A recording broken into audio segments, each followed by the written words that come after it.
Welcome back to Notes from the Crucible. This time, we're going to talk about a pair of essays that address how a leader can create an environment of connection and of detachment within the organization. Yes, particularly the leader for her work and her connection to the organization and her detachment from the organization. So the language is a little vague, but as you read these two essays, it's really about how you and your ego involvement is a part of the organization's life. I remember years ago having a boss whom I actually quite admire and admired at the time, who wanted to do good and was creative and trusting and energizing. And for 2 or 3 years, we just had a lot of fun. I and all of my colleagues who reported directly to him. But something happened along the way, and he became so attached to the organization and its performance. His ego was so involved in it that there was no criticism, no matter how remote from him, of anything in the organization that didn't hurt his feelings and eventually generate a very defensive reaction, even an aggressive reaction. And of course, what happens when that occurs is people stop telling him. If they think he's going to slay the messenger, no one wants to deliver a message. And it was a tough time. I was so committed to him and to the work that I felt like my first job is always to tell him the truth in private, thoughtfully, carefully, but I'm going to tell him the truth. And more than once, I got eaten up for it. In fact, in the team, I became known as the designated spear catcher. Oh. So his problem wasn't that he didn't care, it's that he cared too much or cared in the wrong way. He was so identified with the work that the work became him and he became the work. And the reputation of the organization became his reputation. This isn't healthy.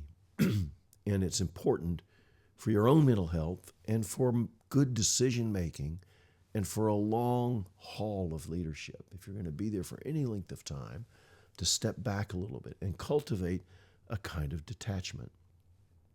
I mentioned in an earlier essay the way that artists work. Yeah. If an artist becomes a perfectionist over any particular canvas, then the canvas never gets finished. At some point, you have to stop adding one more dab of paint here and one more dab there. At some point, you have to say, it's not going to be perfect. It's just going to be what it is. And stop and move on to the next canvas. Right. And whatever the problems were with the first canvas become part of the work on the second canvas, right? It's that way with poems. I write many poems. At some point, you have to send it out into the world and say, this poem may be awful when I read it 5 years from now, but today it's the best work I can do, and it's ready to go. I'm going to send it out. And you can't revise it after it's been published. Work is like that. You have to hold it lightly. It's yours to hold, but you have to hold it lightly. So being detached is, how do you do that? How do you hold it lightly? How do you care deeply, but don't become your work? My work is not me. My career is not me.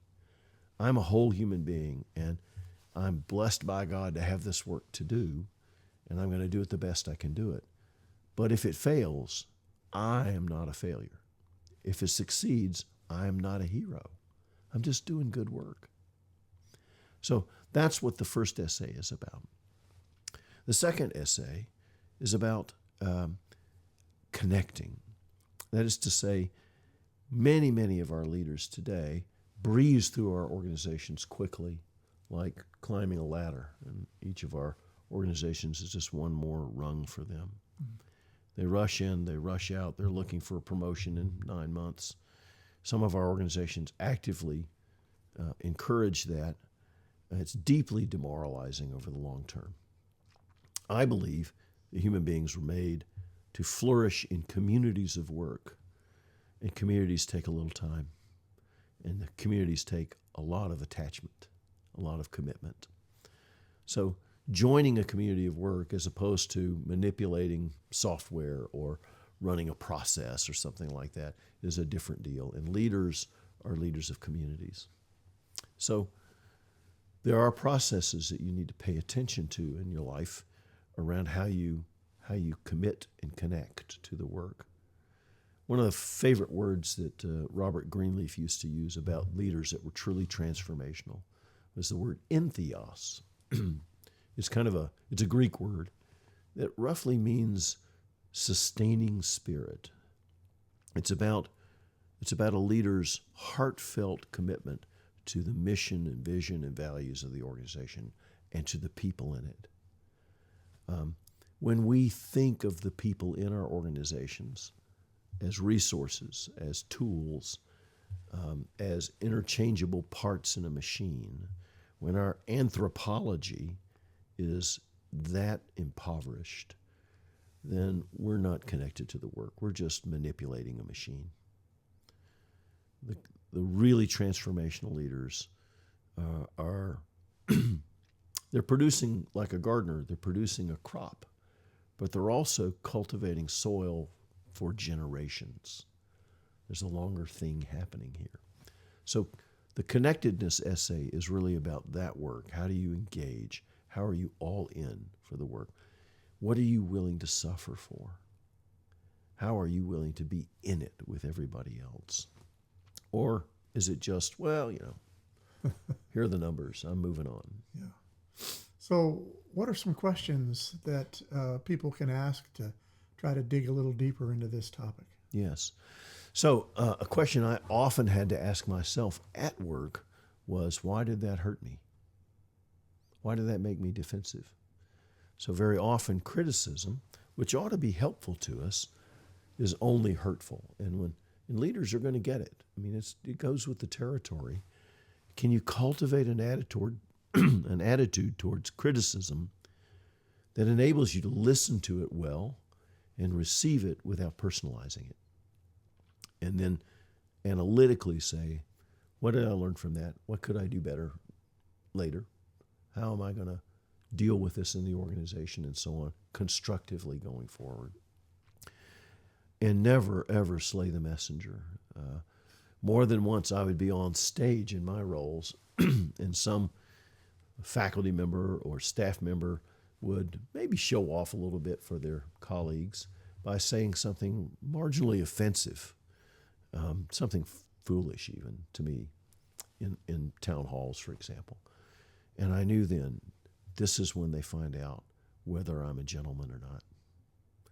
If I treat even this goofball with deep courtesy and respect and show that I love him as a human being, even if he's being obnoxious, then somebody who's so frightened that they never speak up but has something I need to hear might just have the courage to say it to me.